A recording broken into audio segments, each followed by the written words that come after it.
I was born and I grew up in a Palestinian refugee camp in Sur. The Palestinians and the IOF. Which one has a stronger army? Where is the might of the Turks? Where's Egypt? Kinana, the biggest country in the region. Where's Iran? Why have the Palestinians been left alone?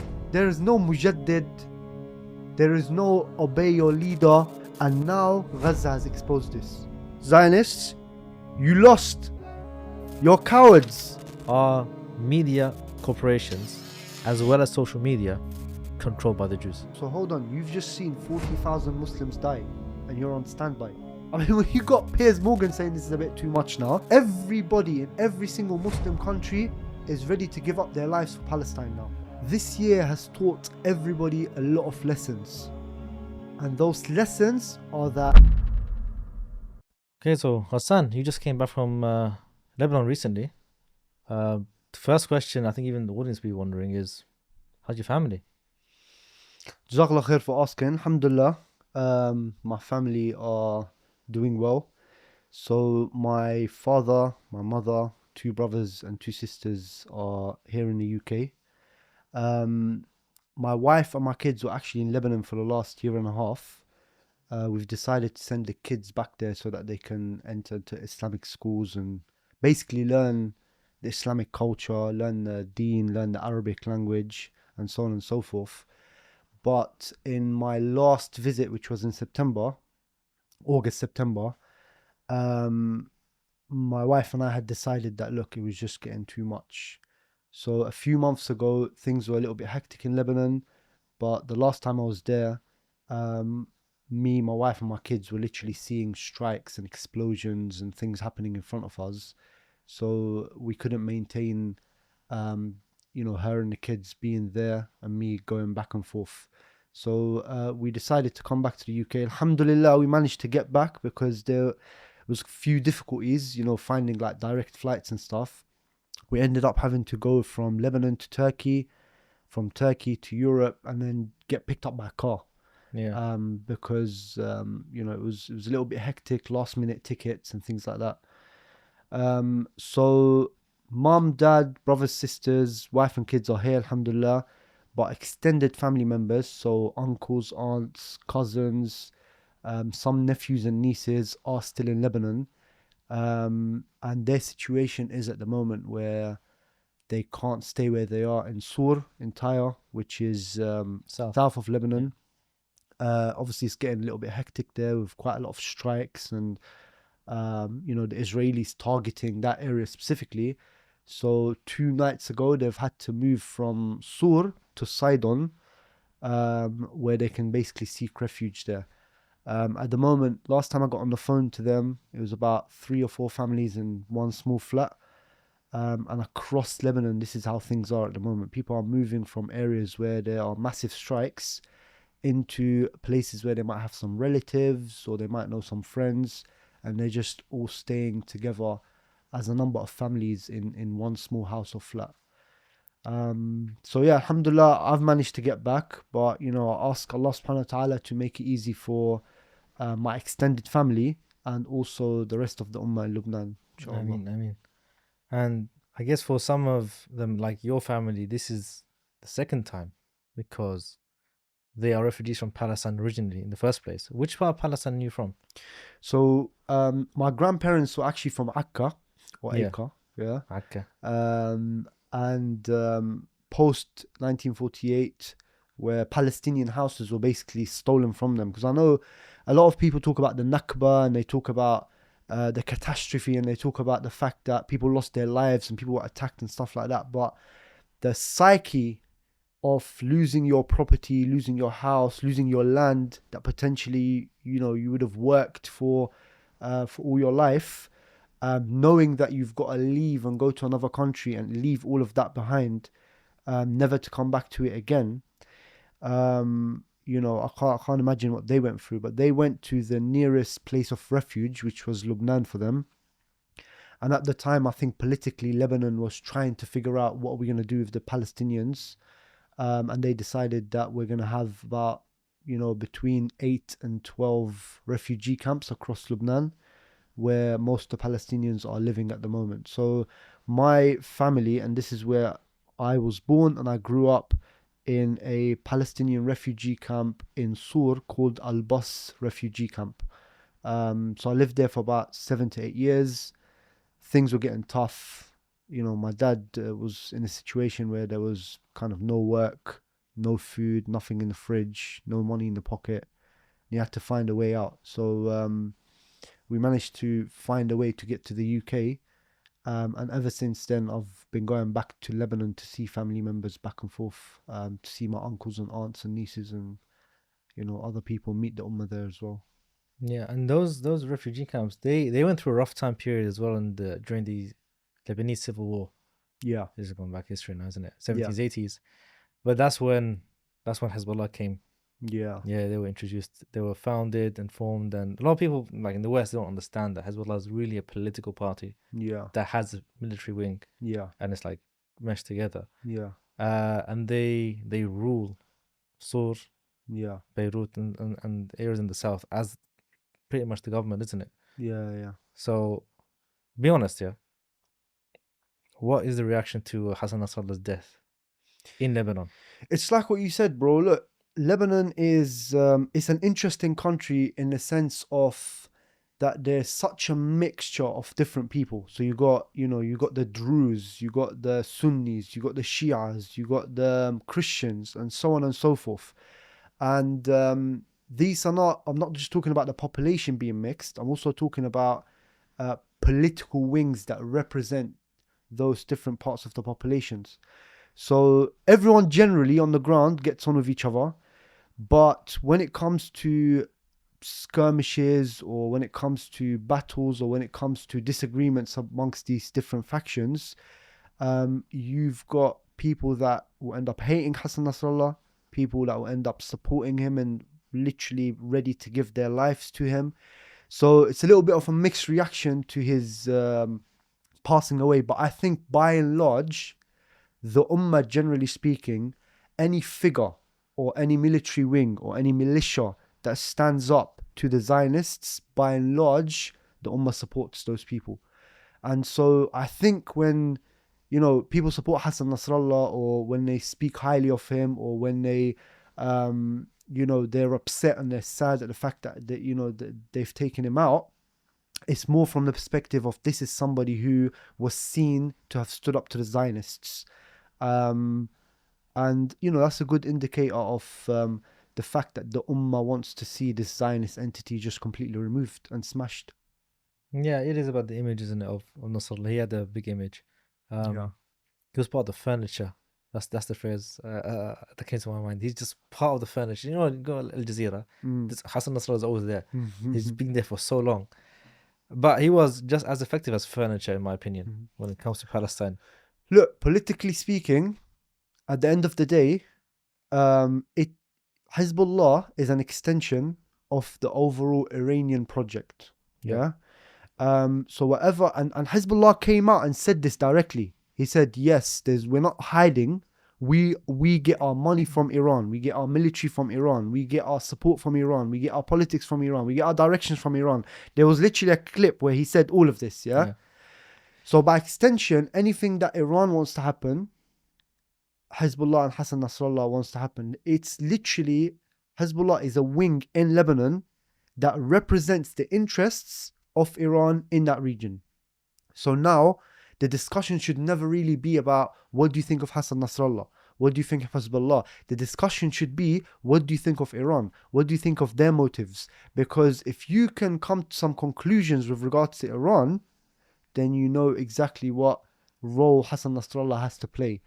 In some certain circumstances, they have managed to deliver a good blow to the Zionists when they wanted to. And in other circumstances, you've seen that they backed off a little bit and they played the military game according to the overall international expectations. So just a bit about life there, because I remember before the war started in Sudan, things were messed up, but there was a kind of life there. Okay, they weren't direct flights, airport closed, these kind of things, but then afterwards things were very different. And I know, like in Lebanon, There's issues with electricity. This is like well known across Yeah. the Arab world at least. Electricity, there's no electricity. Like there's the local government doesn't pick up the rubbish and these kind of things. But how was life actually before, or a few months ago? Yeah. So you're right. I mean, living in Lebanon is difficult as it is. And I just want to throw something in there as well. It's actually more difficult for a Palestinian because legally speaking, Palestinians don't actually get the same rights Yeah. as others do in Lebanon. And I guess most recently, the Syrians have also been experiencing that because Yes. quite a lot of Syrians have fled from Syria post the whole situation of Bashar al-Assad into Lebanon. And now they're actually facing what it means to live in Lebanon. What that means is, first of all, electricity is a problem. When I say electricity is a problem, as in government electricity, you're talking about, if you're lucky in certain areas, 1 or 2 hours. So then you're thinking, how are people living on 1 or 2 hours? They're not living on 1 or 2 hours. They're basically providing their house with electricity through generators or through solar panels or through some sort of external company, okay? Because it's impossible to live on the electricity that's been provided by the government. So living on what the government provides them in terms of electricity, in terms of water, in terms of services, it's not possible. But subhanallah, knowing, the characteristic and the personality of the ummah, we persevere, and they've come out with all sorts of different ways in order to just maintain a good lifestyle, whether it's using generators to add to the hours of electricity they get on top of what they get from the government, whether it's buying extra water tanks that will fill up during the hours which the government provides water for them, which again are very limited hours. In terms of the rubbish, I can't imagine why a government can't literally provide this basic service to citizens, which is there's rubbish on the streets and no one's picking them up. Funnily enough, it's because none of the ministers thought that it was profitable enough to dip their hand into this sort of work, yeah. But mashallah, the locals in Lebanon have come together and they've come out with all sorts of solutions. So subhanallah, like we saw in Gaza as well, the ummah's like this everywhere. Despite being oppressed, despite the oppressive regimes trying to literally make their life so difficult, the ummah comes out of its own solutions. So, may Allah make it easy for them. But before the situation now, it was already difficult. And now literally what used to be a hope of having some sort of life, people used to try to go to work, people used to just try to sort out these small problems of electricity and water and rubbish. Everything's stopped now. So they've had to drop everything. Nobody's going to school. Nobody's really looking at their workplace in the same way that they used to. So you might have work one day and then you don't work another day. The people that had to leave their places off work and their schools and where they used to live and now have moved to another whole area, they're literally stuck now. So either there are people, places like the UK, America, Canada, who are sending money to them, or they're literally stuck. Yeah. Because otherwise, how are you going to provide for your family if there's no work? What are you going to do if you're a kid if there's no school? They're just literally stuck now. And that's the situation in Lebanon at the moment. Let's get into our subject then. 7th of October, a year has passed. Assalamu alaikum wa rahmatullahi wa barakatuhu. Welcome to the MO, where we speak about what the Ummah needs to hear, not just what we want to hear. Please like, share, and subscribe, and make sure to comment. It's very important for us to hear your opinions. The subject is 7th of October, a year on. With us is Ghassan ibn Kamal, Palestinian brother from Lebanon, and an activist as well here in the UK. I think what we'll do is we'll talk about different sections, or let's split it into fronts. And we'll evaluate those different fronts that have occurred during the last year, and then talk about the MO at the end, inshallah. So, the first one, obvious one, is the military front, the battlefield front. And let me ask you this question. The Palestinians and the IOF, which one has a stronger army? Bismillah ar-Rahman ar-Rahim. I think, bro, however you spin it, whichever angle you look at it, what we can say 1 year on is the Zionists have lost. Yeah? So if you're looking at me, Zionists, you lost. You're cowards. That's the image that people are going to get off you now. And why is that, bro? Because this so-called state, this Zionist state that we were led to believe is this massively strong state that nobody can touch, and they're so technologically advanced with their Iron Dome, and now they're getting smashed by a few militia. Do you understand what's happening, bro? Do you understand that these people are creating bombs? They're living underground, barely with any food, water, light, and they are smashing the Zionists. So in answer to your question, Zionists, you got smashed. I want to agree with you. But I have to bring you the other side as well.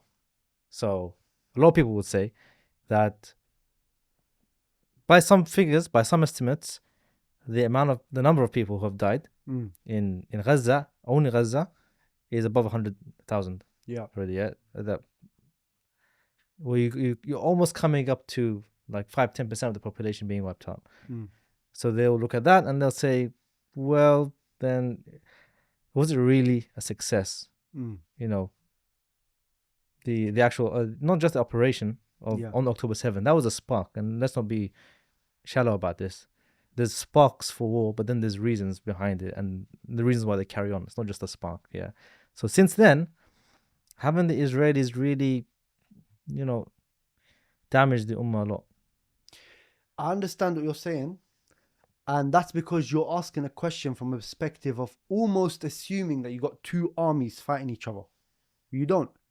You have what's supposed to be a respectable army, yeah, an aircraft carrier for the US. Yes. Yeah, or instead of them having an aircraft carrier, they've got the Zionists.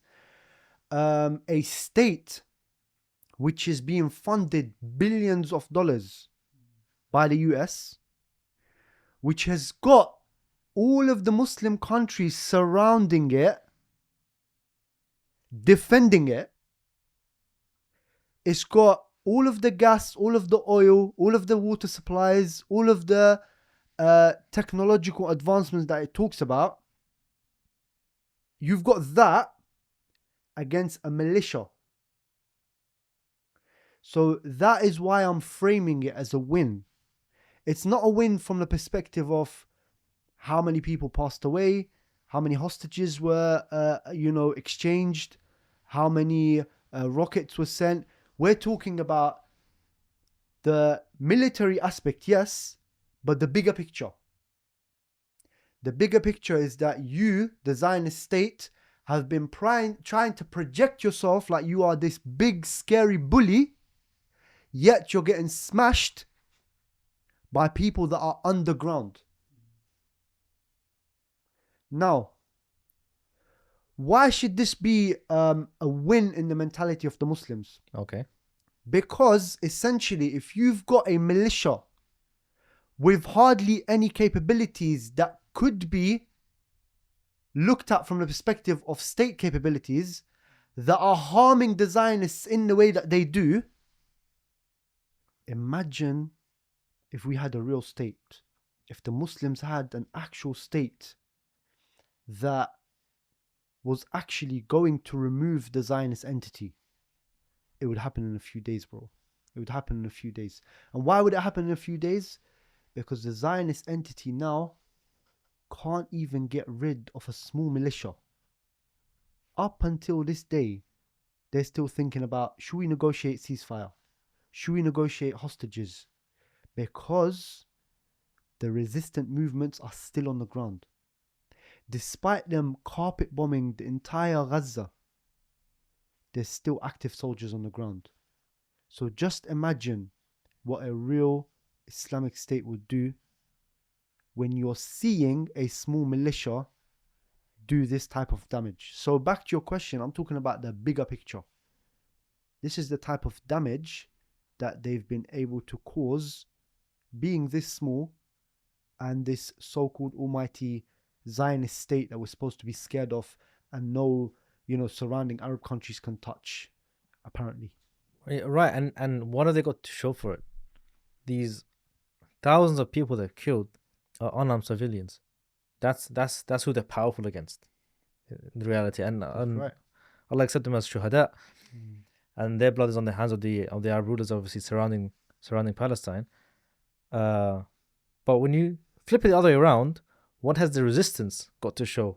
What's their portfolio? It's the famous red triangle, isn't it? They're actually taking out enemy combatants, whereas the other side is only good at flattening neighborhoods and residential areas.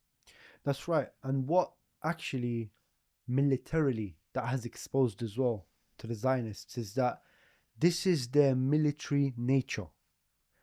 It's almost like from day one, they have been designed to go and bully your average person on the street. To go and, take a couple of soldiers, take a couple of guns, get people outside their houses. Now this is my house, like they're doing with the settlers in the West Bank. Yeah. The military mentality, if you look at, again, like many people will see the images and videos in Al-Quds, yeah? So all the soldiers going around the compound, yeah? Look at the behavior. If you look at the psyche and the behavior, it's almost like those soldiers, they are not designed to fight a real fight. Their fight is, I can see a woman here, I've got a gun, I've got a dog, I'll attack this woman. I can see a child here, which is like the size of my leg, yeah? I've got a gun, I've got a dog, I'm going to attack this child. But oh my God, now you've got some serious soldiers. You've got soldiers now that are literally, so if I was a Zionist soldier, I'm in my tank, this resistant fighter is delivering a bomb on top of my tank. Yeah. That's the kind of hearts and bravery that they're dealing with now. So you think the types of soldiers that are happy to just attack women and children and get rid of people from their houses and just shoot, many people forget as well that we used to see so many images in Palestine of them shooting innocent civilians, in a blank way, and who have got nothing to do with anything. They're just probably walking on the street, going, we've seen images of sisters going to their workplace or going to university or school or whatever it might be, and they'll just shoot them. That's the kind of cowards they are, bro. And now they're dealing with real fighters. Quite literally, they are wetting themselves. Quite literally, yeah. What else can you say, bro? So when you look at it from this perspective, now they've been exposed. They've been exposed to the whole world of who they are. And do you know who else has been exposed of them?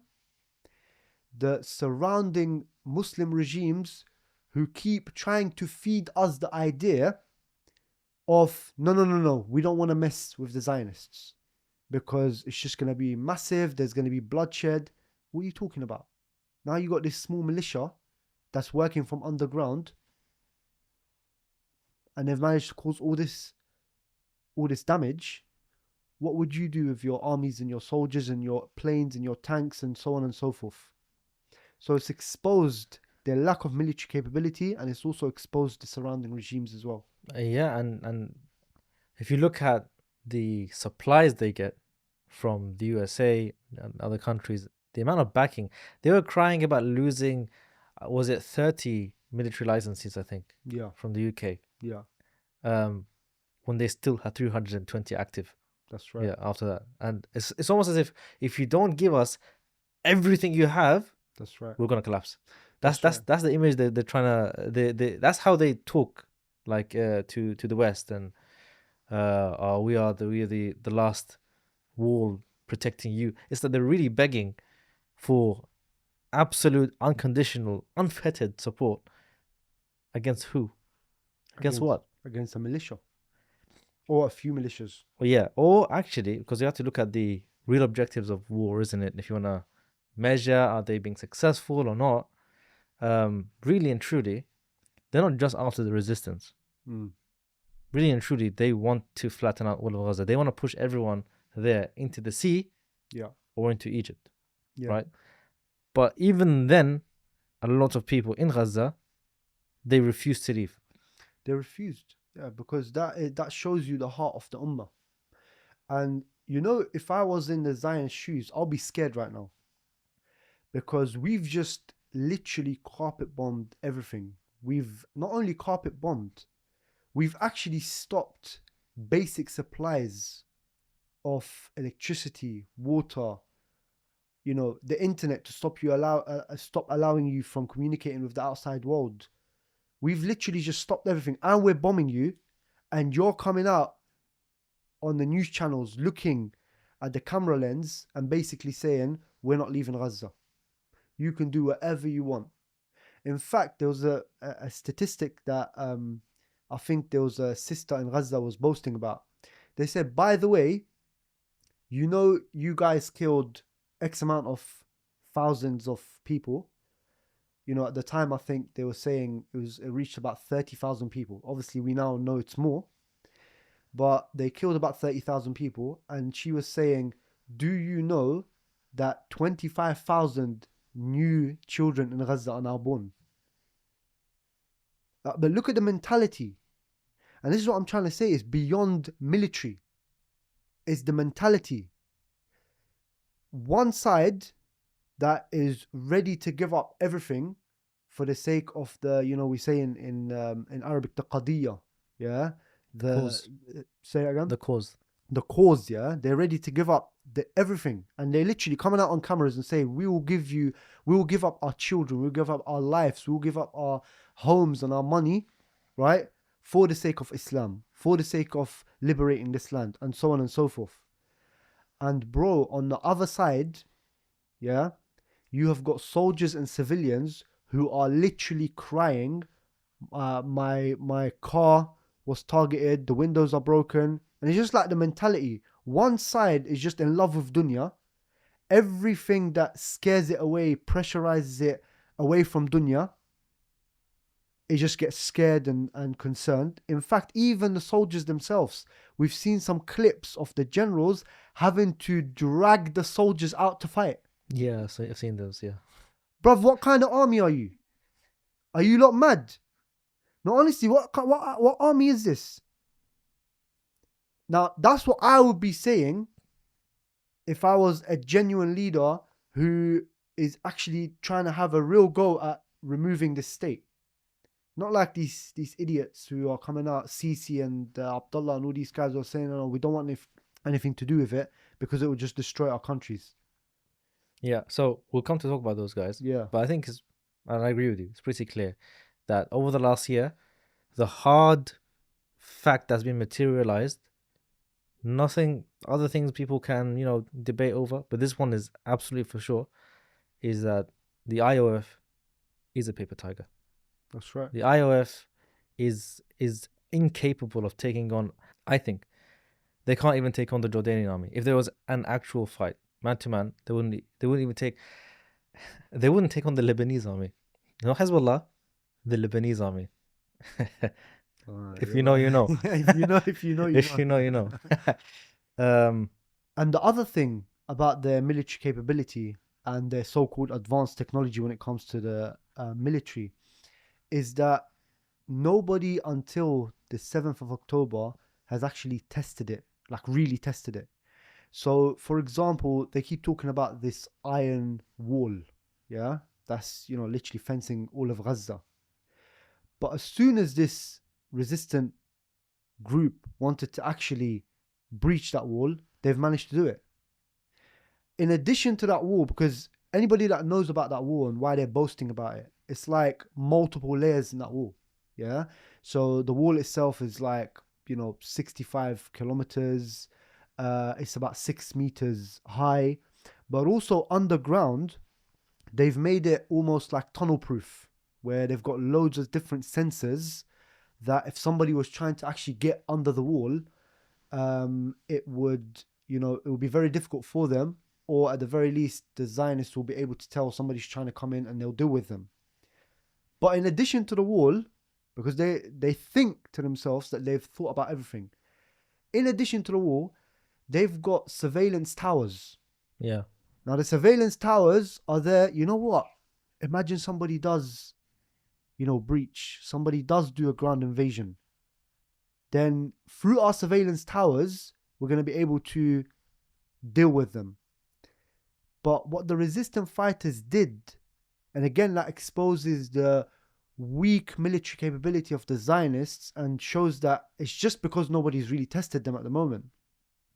They did a ground invasion, so they did an explosion through that wall, and at the same time, they've targeted the towers, the surveillance towers, with drone strikes. Now, anybody will tell you that the weapons and the drones that they used were, the resistance fighters, were of such a low technological advancement. Yeah, low grade, yeah. Low grade weapons, low grade explosions, low grade drones. Then what happened to you?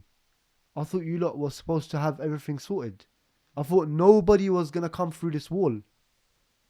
And then all of a sudden, you got people coming in with some low tech equipment that have just literally managed to go in from Gaza to the other side. So again, it shows you that, this idea of the fact that they're militarily superior than everybody around them is just a lie, bro. It's just a lie. Yeah, it's a very inflated image, but it was a well-crafted image. Yeah. Yeah, with all those fake Deliberately. wars. Yeah, those fake wars, That's right.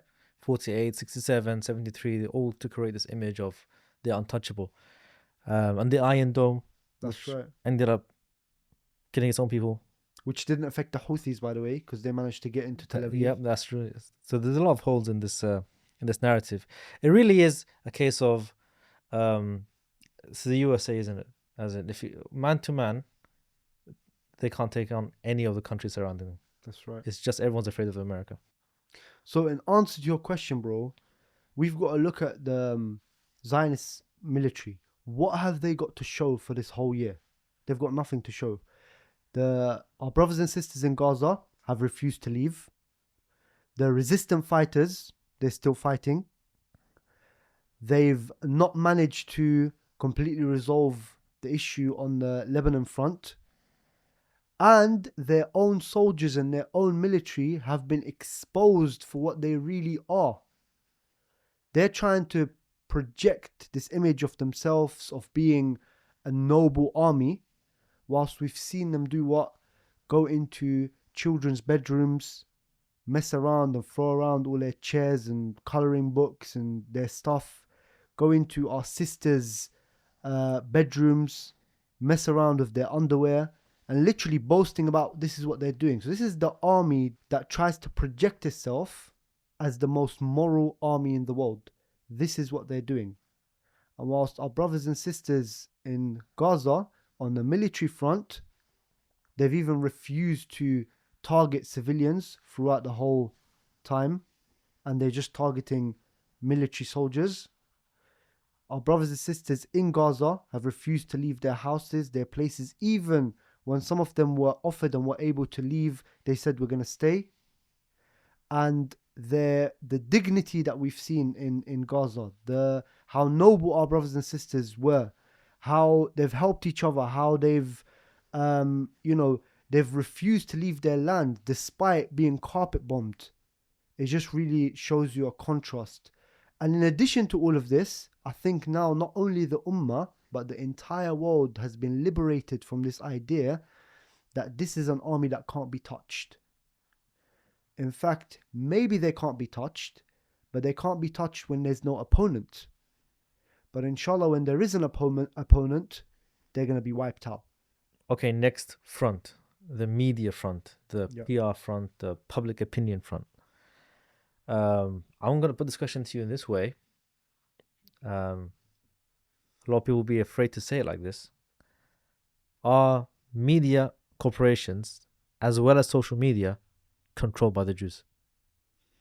That's an interesting question. And I think people have got these things mixed up.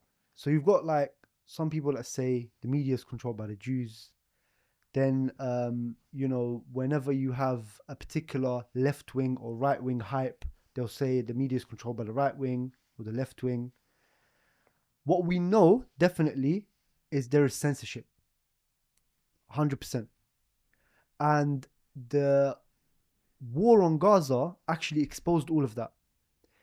Because anybody with a social media account will tell you that the more content they wanted to push and share and create and upload in support of Gaza, in support of Palestine, you ended up getting either deleted or saying that this goes against our rules or saying that this is something, somebody has reported this. So there is definitely a censorship from the perspective of the narrative that wants to be pushed. And so much so that people have had to resort, mashallah, this is again like how the Ummah is too quick. Yeah, even though we don't have a state, but the Ummah is too quick. So the Ummah knows, for example, we can't use terms like Gaza. We can't use terms like Palestine. So I don't know if you've seen, they've started to replace, the words on auto captions of Gaza with like the watermelon and the Palestinian flag and this and that. Why is this reaction happening? Because the Ummah continues to want to push the truth, but there is a pushback from an entity. And essentially that is how governments work. They censor the content that is being produced in order for them to push a particular narrative. The UK is no different. The US is no different, right? And even, they've played along with China now on platforms like TikTok, for example, to make sure that anything that goes against their narrative, their Western narrative, the narrative that is against the Zionists, they block it and take it off. So I think in answer to your question, there is censorship, there is control, and it is by the people who are running these secular states. At a given period of time, if they're Jews, if they're atheists, if they're secular, the leaders of the states, they want to push a particular narrative. They want to draw a good picture of the Zionists, and they want to paint a bad picture of the Muslims. And any content that is being produced and commented on and shared that goes against this narrative, they will block it. So there's definitely censorship. And I would say, to add to what you're saying, is the increase in censorship and what we've seen in the UK, for example, there's been proscriptions and arrests and a prime minister wanting to put restrictions on protest, which is unthinkable, supposed to be unthinkable in the land of free speech, etc. All of this reaction is because they felt that they've lost the narrative, not because they're actually in control of it. That's right. And I think your point is spot on, because, and the funny thing is, every time they take an action in order to cover up a mistake that they've made, people will come out and expose it. So for example, in some circumstances, they will say, yes, we are blocking this content. Yes, we are stopping this content. Why? Under the pretext of anti-Semitism. But then you've got people coming out who are saying, no, we are Jews and we are supporting the people in Palestine. We are against the Zionists. So every time they come up with a new story, you'll have people coming out and blocking them. Every time they come out with a policy to say that we're going to censor, people will come out and say, oh, by the way, don't you remember when you used to teach us about freedom of speech? Don't you remember when you used to tell us about no censorship? I mean, you've got this donut, Piers Morgan, on his show Uncensored, but he's asking questions to his guests that he knows will get them in trouble from a legal perspective. So it's just like, it shows the nonsense of the whole social media and TV and media in general, that they're trying to project to us that you can go out there and say anything. No. You can go out there and say anything until it goes against the narrative that we, the secular states, want you to push. If you do that, or if you go out and protest, or if you post an image, or if you post a video, or if you do anything that goes against our narrative, it goes back to what you're saying. We'll either lock you up, we'll either fine you, or we'll either project your image to the public in a way that you're some sort of terrorist, or you're Hamas sympathizer, or you're just an anti-Semite. So, mashallah, I think the Ummah, generally speaking, and actually even the general public, because there's a lot of non-Muslims that have actually had an input to this, as much as the government wanted to push back, the Ummah and the general public pushed back even more. And this is the whole thing that we believe in, isn't it? That the haqq is always gonna come out. And subhanAllah, the falsehood in the actions that they do and the policies that they push and their double standards when it comes to the content that you can push and you can't push has been exposed to everybody. Tim, what do you think of this? Do you agree with me that the long-standing narratives, the justifications that the Zionists had for everything they've done since 1948 in Palestine, and some may use it to justify what Britain was doing before, since 1917 in Palestine, that those narratives, those justifications have completely broken down. Nobody believes them anymore. Those fabrications, they're gone now. So, for example, the story that, it's a 2,000-year or 3,000-year-old right of theirs, they're just coming back to take what's theirs, and there was no one really there. A people without a land and a land without a people, that story. Or the story of they're just survivors from the Holocaust, and they've come to make a new life for themselves, and they're just minding their own business, and then they got attacked, so they're just fighting in self-defense. Yeah, these stories, would you agree with me that even in the West, these made up stories, they've completely broken down? They have, and the thing is, it's more about what people are seeing in real life versus what the narrative is. So if the narrative is like what you're saying, we're supposed to be here, we've just come to get our land, and we're peaceful, and then the 7th of October happened, but people are not stupid. They're using their aql to start asking questions. Hold on, where did this attack come from? It came from Gaza. What is Gaza? What is this wall? What's going on in Palestine? So did this whole situation start from the 7th of October, or has it been going on from 48?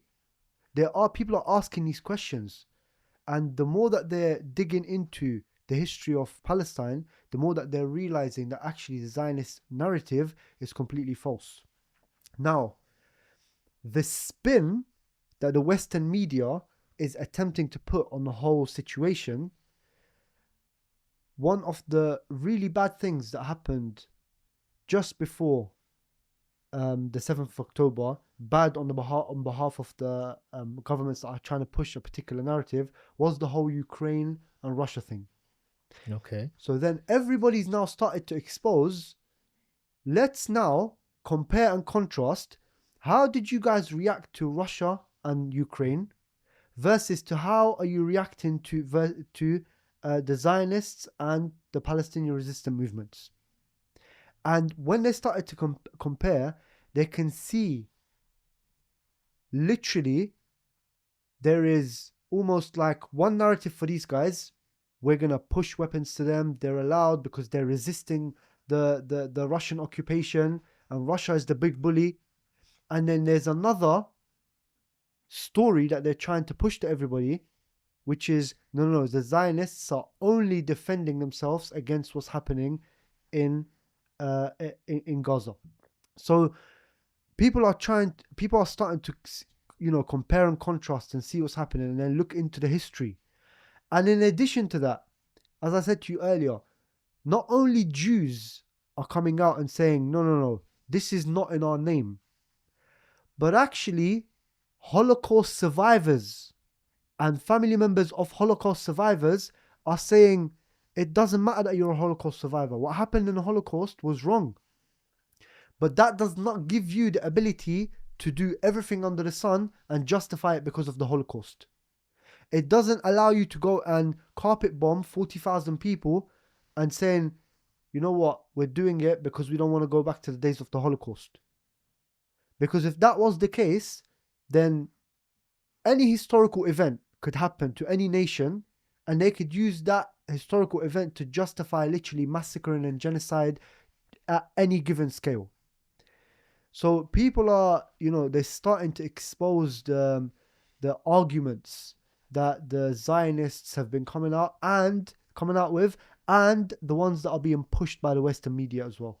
I think even further. I think they've blundered a lot, because it's almost like they look down on people that they think they can just say whatever they want, and all the dumb masses who just believe them. When things have changed now, because people have access to social media, That's right. even though it's controlled, which is unlike before. So they just at the beginning just made this lie, the 40 beheaded babies, and all the governments ran with it. America, because this is their MO, the modus operandi. This is how they work. This is how they've been working since 48. They repeat the lie together. It goes official media. Everyone believes it. But then this time, even though they initially started to follow the same logic in what they were doing, there was resistance on the ground from even people in the West, because people saw the reality instead. And then all their attempts to try and prove otherwise, it just backfires. All those videos they made with the rotten acting and the really bad accents, which are clearly Hebrew accents. Hamas fighter 1 says this, Hamas fighter 2 says this. Or the animations, 3D animations. Look, this is just inside the hospital, and then they go in the hospital in real life, and that's not inside the hospital. That's right. Yeah. But that thing we were talking about this before, wasn't it? Yeah.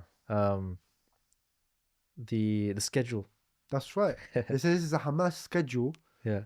And again, because so many people have got access to these videos now on social media, they've immediately exposed like, bruv, this is not a Hamas schedule. It's just in Arabic days of the week. Yeah. Like you got a piece of paper saying days of the week in Arabic on it, and you're saying we found the Hamas schedule. These are the operatives. Yeah, the names of each of them. It's like how dumb. It goes back to your point. How dumb do you think people are? So and all that's backfired on them. It has, yeah. As well.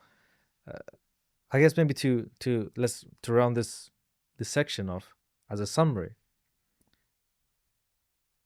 This is a resounding victory, I think, for the resistance and the Palestinians and the Ummah as well, because for a long time, and Allah mentions in the Quran that they only, I'm paraphrasing, like they only survive, they can only do what they do through support from Allah subhanahu wa ta'ala, rope from Allah or rope from other people. Like they can't stand on their own 2 feet. They can't do that themselves, and Allah's cut his rope from them a long time ago. So they really need to have the population in the West believing them, because over time, these diehard Zionist backers, they're going to die. They're not going to live forever. And they're going to be replaced. And over time, if they don't maintain this public opinion in the West, then they will lose their backing. And I think they have lost it. I think irrevocably. It won't go back. They have, that's right. And I think also, credit to the Ummah, mashallah. Obviously, the whole issue of Palestine, the Ummah has a soft spot for it. And it knows what it means. It knows what it means historically. It knows what it means in terms of Islam. And once this started to come up after 7th of October, it's almost like the whole Ummah just wanted to expose the truth. And now these governments and their media outlets are facing a whole Ummah who are on social media. But not only are they on social media, they are also circulating the primary source videos which are coming from the ground in Gaza.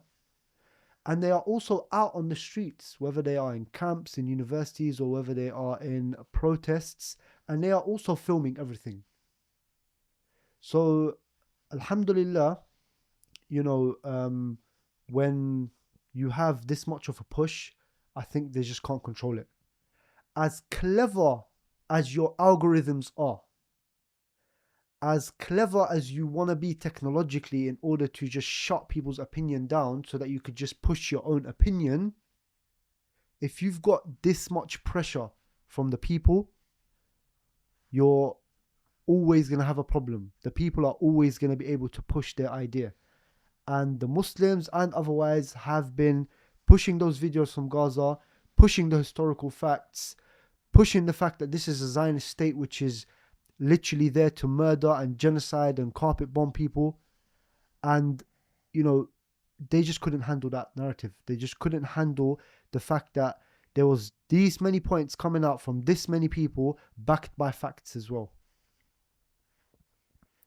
Yeah.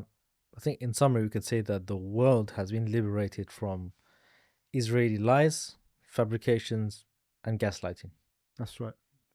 So, third front, the political front, mainly the regional front.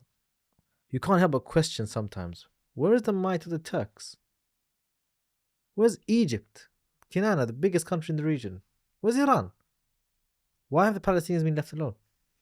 SubhanAllah, bro, one of the biggest things that came out of the situation in Gaza is it exposed to everybody. I know that people who were, you know, following things politically, they knew the corruption and the treachery of the regimes in the Muslim world. But now it is unquestionable. Unquestionable. Where is Erdogan? Where is Sisi? Where is Abdullah? In fact, let me talk to them. Where are you? Just sitting in your palaces, taking people's money away from them, watching whilst our brothers and sisters in Palestine are being attacked. With all of these millions of soldiers that they've got, thousands of tanks, thousands of planes, hundreds of thousands of guns, not one bullet, bro, has been fired towards the Zionists. Instead, do you know what's happening? They are facilitating this genocide that's happening in Gaza. So the Americans, for example, they need a way to access the Zionist state in order to provide them with bombs. Who's giving them that access? Abdullah in Jordan. The Americans need a way, for example, that if they are going to facilitate this genocide and this carpet bombing in Gaza, to make sure that the people are also not fleeing anywhere else.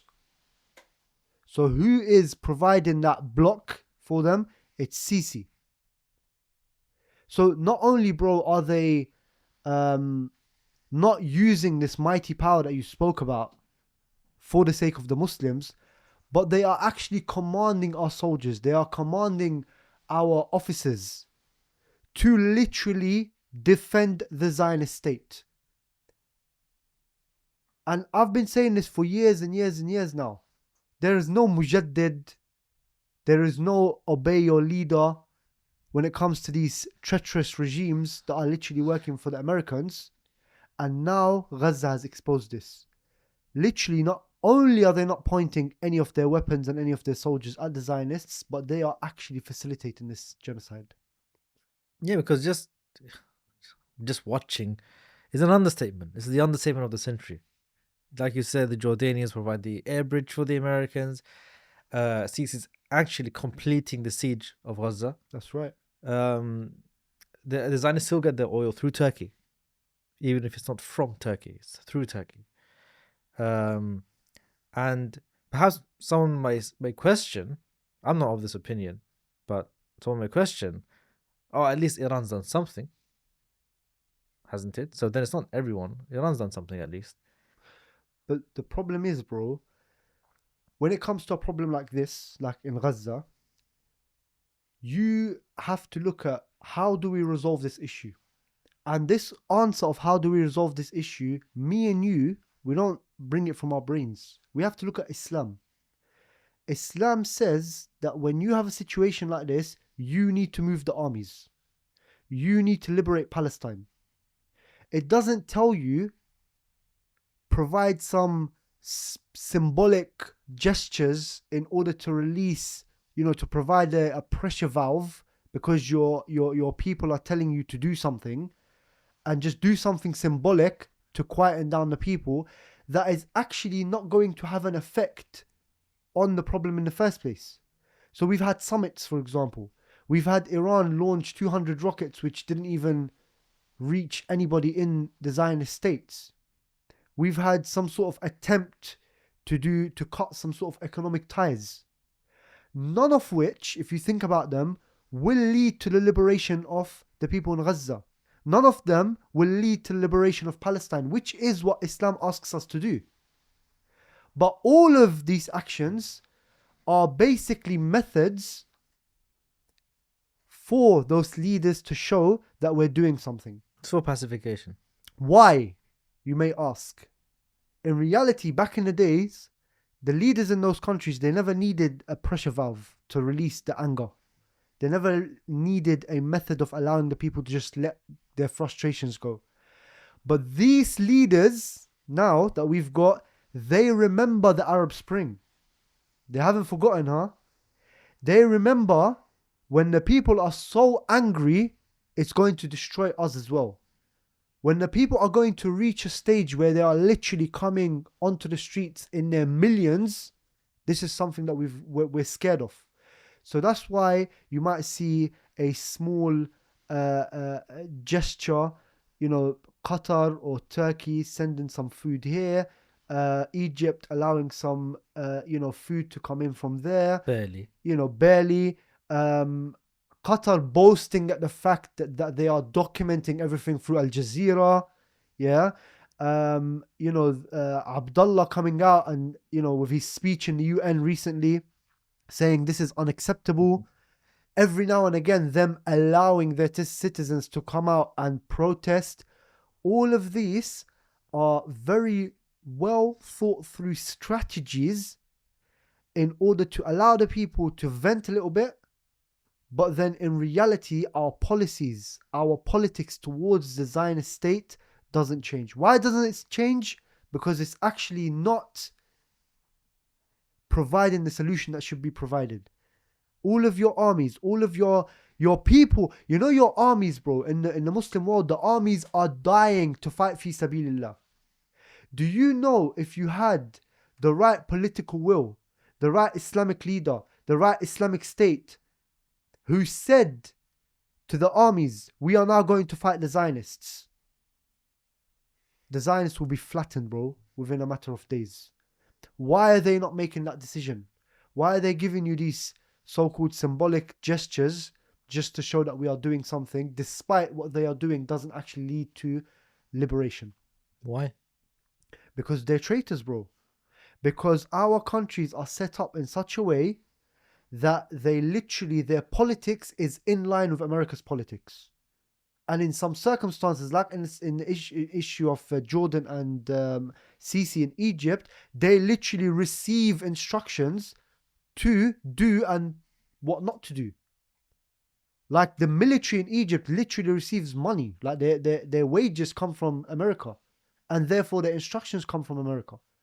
And this is why we keep saying that this problem of Gaza and this problem of Lebanon, and even if we go towards Pakistan, the issue of Kashmir, all of these problems that the Ummah is facing, it's because the regimes are not doing anything to solve them according to Islam, because they are traitors.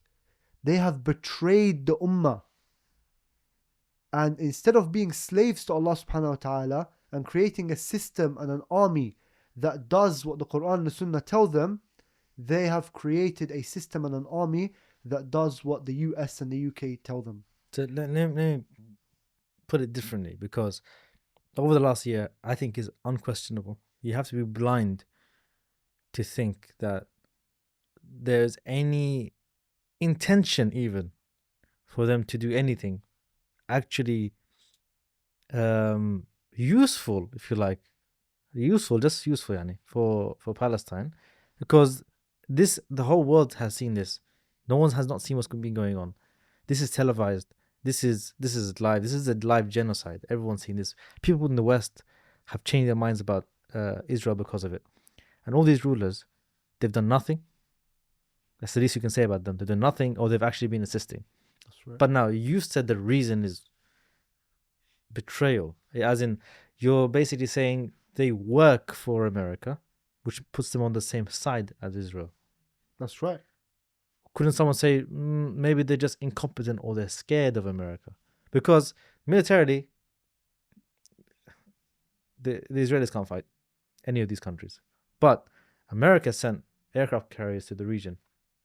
And they weren't all involved in what's happening. They're just a message being sent to everyone else in the region. Don't do anything. I'm here. And the Americans used the Houthis as an excuse as well. That's right. To fill basically the Mediterranean and Red Sea with their navy. So now they're there, they're present. So if you do anything, the Americans are going to do something to you. Could you not instead look at it as they're just scared of America?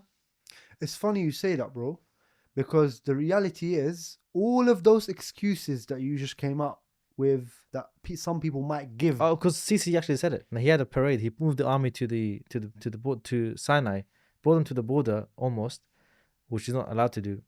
And then he gave him a speech saying don't want to do something that's can't remember the word he used, crazy or go beyond. We're ready. We're on standby, but Again, standby for what? So hold on. You've just seen 40,000 Muslims die, and you're on standby. they don't want to fight America. All of these reasons and excuses that you've just come out with, yeah, to try help support the point of Some people say this. Some of these people, yeah. So why wasn't it a problem for Turkey to intervene in Syria? Mm-hmm. Why wasn't it a problem for Saudi to intervene in Yemen? It just seems to me, bro, that all of these excuses, yeah, they're out the window when we are given instructions to facilitate the American foreign policy in other countries. Yeah? Why was it not so hard for Iran to completely change the game with Hezbollah going into Syria and Iranian weapons and soldiers and so on and so forth to finish off the situation in Syria? Why is it that every time the Muslims are being affected, we have excuses, we have reasons, but all of a sudden when it's Yemen, when it's Syria, when it's Libya, right, if our troops are needed, if our people are needed, we're ready to go? So it's inexcusable. And the Ummah now doesn't need fancy speeches. We don't need the likes of Erdogan to come out and give us a heartwarming speech about how much he loves Palestine. Where's your soldiers, bruv? What are you doing? Wallahi, listen to this reminder. Because if you leave your brothers and sisters in Palestine, you're going to end up in hellfire, being accountable to Allah subhanahu wa ta'ala on the day of judgment. That's what's going to happen to you. And that's the answer to your question, bro. These guys have got a choice now. Your brothers and sisters, your Muslim brothers and sisters are being killed not in front of you, in front of the whole world. There is no discussion about the genocide in Gaza. There's no discussion now. Like literally, even the people that were on the fence, they're saying, you know what, this is too much. Even the UN. Even this, which has protected the Israelis. Even the UN. Even this dumb guy, Piers Morgan, he's had to shift his discussion from this is absolutely, disgusting to, by the way, what's the proportionate response? He's bringing on Israeli guests and he's saying, guys, come on. This is a bit too much now. I mean, when you got Piers Morgan saying this is a bit too much now, this is how you know. But no, our leaders are deaf, dumb, and blind. They don't see anything that's happening to the Palestinians. And in addition to that, there's an additional point, bro, that people forget. That they very smartly moved this from an Islamic issue to a nation-state issue. So when this Erdogan guy or this Sisi guy or this Abdullah guy are coming out, they're talking about the Palestinian issue. Do you know what that does in the minds of people? It says this is not a Turkish issue. Mm-hmm. It says this is not an issue for Jordan to deal with. Yeah. It says this is not an issue for Egypt to deal with. It says this is not an issue for Pakistan to deal with. In fact, what we as nation states are about to do, we're about to send our mullahs and our muftis and our sheikhs to go on the minbar and just make dua for you. Because, bro, like, we feel bad for you, but this is not our issue. So all of this mentality and mindset that they're trying to play with people's minds to give excuses to as to why they didn't intervene, it's not going to wash, bro. And wallahi, you better come with better excuses than this to Allah subhanahu wa ta'ala on Yawm al-Qiyamah. Strong words. And, Saudi Arabia, they said they would not accept normalization, even though everyone knows they were on the normalization track before. Yeah. Unless the Palestinians are given a state. Yeah. Unless the Palestinians are given a state. Which again is another example of this otherization. It's them, separate people. That's right. And they're over there. And the example I like to think of is if Turkey itself was invaded by a foreign power, is the response of the Turkish president, oh, okay, speeches and humanitarian aid and complaining to the UN? Or is it going to be deploying the Turkish army? Because it's Turkish land that was taken. It's Turkish people that were perhaps killed. In this case, they're not Turks. Therefore, it's an issue over there, not here. That's right. Yeah, I'm still Muslim, so I feel for them, but it's still there, not here. They're that people, not my people. So I think the nation state, as well as the subordination, I would say, of the Arab rulers and Turkey and even Iran, that's been exposed. The nation state is the main barrier, the main obstacle now to the liberation of Palestine. It's caged the whole Ummah to these smaller countries, and that's why there's no cooperation, there's no movement. And I think people are starting to see that, actually. So again, 7th of October has exposed the nation state, has exposed the way these governments are actually subordinate to the USA. Maybe not Israel, that's going a bit too much. They're subordinate to the USA, and they're subordinate to this international community, quote unquote, which is really just America who agrees with America. But it's not. I don't know why we would go back on that issue of subordinate to Israel. Not necessarily using that term, but when you have MBS coming out and saying we will not normalize until. So hold on, you've just normalized the term normalize. Since when does our deen allow us to even discuss the issue of normalization, irrespective of the if that you're asking for, if the Palestinians gets their states?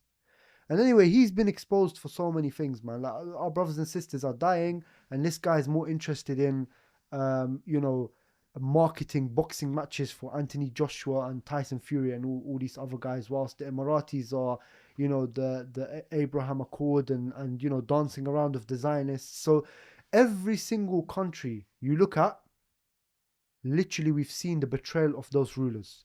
But every single country, although you've seen the betrayal of the rulers, you've seen the detachment of how the rulers are acting from the emotions and the thoughts of the people. Because everybody in every single Muslim country is ready to give up their lives for Palestine now. All of the Muslims, you say, you know what? We've found a way to liberate Palestine. They'll say, I'm there. And I think this is maybe like another fourth front, like an ideological iman, ideas-based front, which what's happened since then has galvanized almost and has lit the fire of iman in the ummah across the world. It's even led to conversions in the West, conversions to Islam as well. Yeah. So the steadfastness of the people of Gaza and the strength in their deen is almost like it's acted as an antidote to the decades of liberalization and westernization that's been occurring in the Muslim world in countries like Saudi and these areas, where I think there was a recent poll that still put a high percentage of people against normalization, even though from the perspective of MBS, he should be like transforming the people there to not care about it anymore. And as you've said, there's a lot of people who are ready. And there's a lot of people that have taken actions themselves on the border, Egypt and the Egyptian border, the Jordanian border, and the Lebanese, like you mentioned earlier. The only reason why people are split in their opinion on Nasrallah is because of Palestine. Otherwise, there would be no split on his on him as a personality.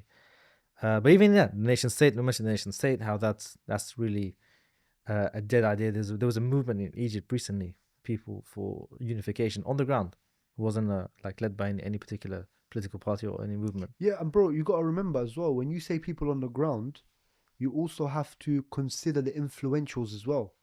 So how many scholars did MBS have to lock up because their views on Palestine? So they are literally, people don't realize there's an internal battle of fight going on between those regimes and the Ummah. I mean, it was already bad for the Ummah because their basic needs were not met. There's poverty, there's no work, there's no economic progression. But now on top of that, and of course there's the introduction of all of these Western concerts and, all of this fahshat that's coming into the Muslim countries. People are already boiling. But now you've got a situation where we can see our brothers and sisters dying in front of us. You have the capability, you have the capacity, but you're not going. So it's even driven people like business people, intellectuals, imams, yeah? People like MBS have had to work on two fronts. He's had to shut the people down who've got a particular Islamic view on Palestine, and he's had to push and project a certain secular view, like we've seen with Sudais, for example, who's coming out and saying, guys, don't do protests. Guys, leave the politics to the politicians. Guys, the Palestinian situation, don't do anything about it. Guys, don't boycott.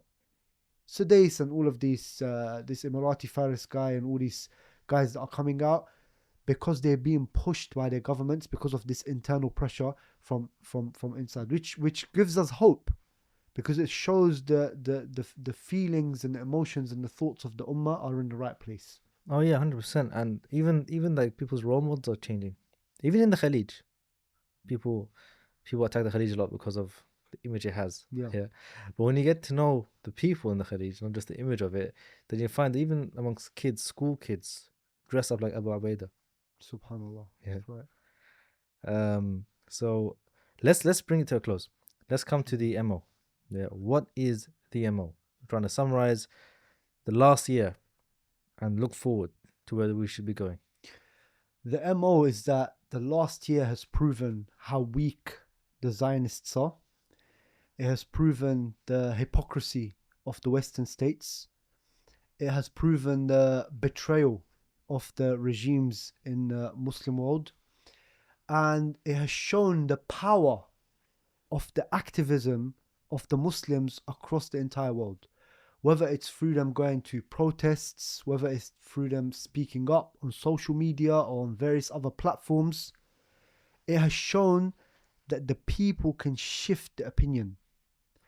And what we want is for the Muslims and otherwise to continue with that push, to continue pushing the real story about Gaza, the real story about Palestine, the real history about Palestine. But we want them to get smarter with the content that they are pushing. And that is right now what Palestine needs, what Gaza needs is an army to liberate it. It's an army to liberate it. And where are those armies? Are they not to be seen? They exist. Those armies exist on the doorsteps of Gaza. We just need the right leadership in order to mobilize those armies. Not the current agents and treacherous regimes that we've got at the moment. We need real sincere leadership. So get smart with your activism. Call for that military intervention and shut down any rubbish ideas like the two-state solution, which are politically wrong, but more importantly, Islamically wrong. This is not something that is from Islam. So all in all, bro, this year has taught everybody a lot of lessons. And those lessons are that the Zionists are weak, the Muslim regimes are treacherous. The Ummah has the power to create change.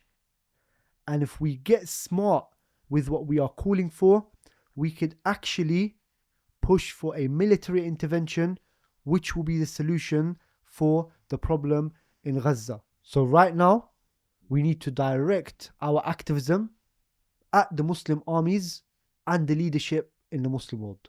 Jazakallah khairan for the time you've given us today to talk on this very important subject at the anniversary of a very big and momentous occasion that has changed world history, without any exaggeration. And as Ghassan mentioned, we need to focus our activism right now on the right answer, the correct solution, military liberation. Over the past year, we've proven that our efforts, by the permission of Allah subhanahu wa ta'ala, have changed the narrative completely around the world. So now we need to focus on the correct answer, which is why it's important that you like, share, subscribe, and comment as well under this video. Jazakumullah khair. Assalamu alaikum wa rahmatullahi wa barakatuh.